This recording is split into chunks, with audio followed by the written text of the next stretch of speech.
Thank you, member. And now I call on the member from Courtenay Comox for her concluding remarks. Thank you, Honourable Speaker, and thank you to the member from Chilliwack-Kent.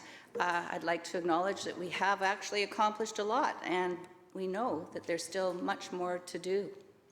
I'd like to share a few expressions of support for our government's work to create accessible, affordable, quality childcare from women who recognize the opportunities a better childcare system has created for them to grow careers and have better family life with their children.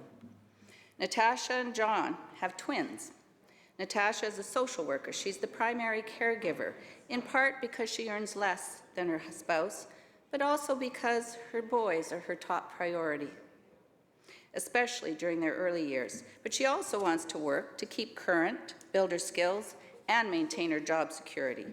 They went through a roller coaster when she went back into the workforce after her maternity leave, finding a childcare provider they could trust.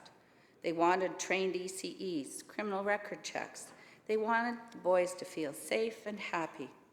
They started with a shared nanny and wait lists for licensed care, then cobbled together one day here, one day there. Today, thanks to the prototype childcare center, she's working part-time and loving her mummy days with the boys. John has the freedom to focus and grow his business. They can afford to build up the boys' education savings and are even saving to buy a travel trailer. Then there's Kimberly, a child psychologist at CYMH, which is Children and Youth Mental Health. She's grateful her 2 children are finally in newly opened childcare spaces at SFU after 2 years of being on wait lists. We know just how in demand child psychologists are on finally being able to return to work so the children she serves get the help they need. Kimberly says it's a win-win for everyone.